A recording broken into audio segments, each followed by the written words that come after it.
বিচার হয়েছে বিদেশে, শাস্তিও ঘোষণা করেছে বিদেশেরই আদালত। এ নিয়ে প্রশ্ন উঠেছে কেননা বিশেষ করে আরব দেশগুলোর ক্ষেত্রে বিচার প্রক্রিয়া নিয়ে নানা রকম ধোঁয়াশা আছে।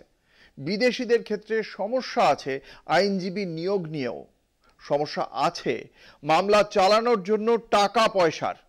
এরকম সমস্যায় কি হবে ভারতীয় বন্দীদের ক্ষেত্রে? পাশে আছে কেন্দ্রীয় সরকার।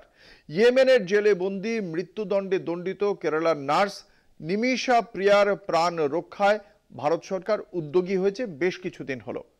পৃথিবীর বিভিন্ন জেলখানায় নিমিষা প্রিয়াকে নিয়ে এই মুহূর্তে মোট 54 জন ভারতীয় বন্দী মৃত্যুর জন্য দিন গুনছেন। এরা প্রত্যেকেই সেই সব দেশের আইনে বিভিন্ন অপরাধে আদালতে সাজাপ্রাপ্ত আসামি।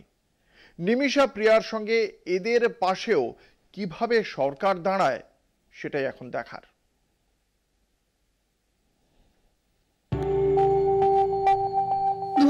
সালে 54 জন সাজাপ্রাপ্ত ভারতীয় পৃথিবীর বিভিন্ন জেলখানায় মৃত্যুর জন্য দিন গুনছেন।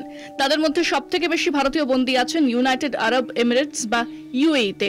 ভারতের বিদেশ মন্ত্রক থেকে পাওয়া তথ্য বলছে 2020 থেকে 2024 এই সময় পৃথিবীর বিভিন্ন দেশে মোট 47 জন ভারতীয়র মৃত্যুদণ্ড কার্যকর করা হয়েছে। দ্য হিন্দু দৈনিক পত্রিকা জানাচ্ছে 2020 থেকে 2024 সাল কুয়েতে 25 জন ভারতীয়র মৃত্যুদণ্ড কার্যকর করা হয়েছে। সৌদি আরবে 9 জন, জিম্বাবুয়েতে 7 জন, মালয়েশিয়া 5 জন ভারতীয় মৃত্যুদণ্ড কার্যকর করা হয়েছে। নোরকা রুটসের চিফ এক্সিকিউটিভ অজিত কোলাসারি সংবাদ মাধ্যমকে জানান, কাদের মৃত্যুদণ্ড দেওয়া হয়েছে, কি তাদের দোষ, কেমন বিচার হয়েছে বিশেষ করে আরব দেশগুলির ক্ষেত্রে, তার অনেকটাই ধোঁয়াশায় ঢাকা থাকে। এপ্রিল মাসে 2 জন কেরালাইটের মৃত্যুদণ্ড কার্যকর করা হয়েছে, কিন্তু তারা সেটা জানতে পেরেছে মৃত্যুদণ্ড কার্যকর হওয়ার পর। ইয়েমেনের হুথি মিলিশিয়াদের অধীন রাজধানী সানাতে জেলবন্দী খুনের অপরাধে মৃত্যুদণ্ড প্রাপ্ত কেরালার 37 বছর বয়সী নার্স নিমিষা প্রিয়া। নিমিষাকে নিয়ে যথেষ্ট হইচই হয়েছে বলে অনেক কিছু সামনে এসেছে।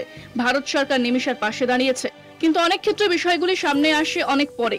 সৌদি আরব, কুয়েত, ইউএইতে যারা মালয়ালি এবং আরবিক ভাষা জানেন তারা কয়েকজন আইনজীবীকে নিয়োগ করেছেন কেরালার মানুষদের প্রয়োজনে আইনি সহায়তা দিতে।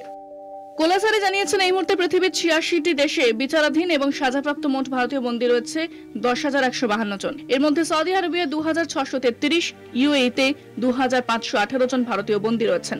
কলকাতা টিভি।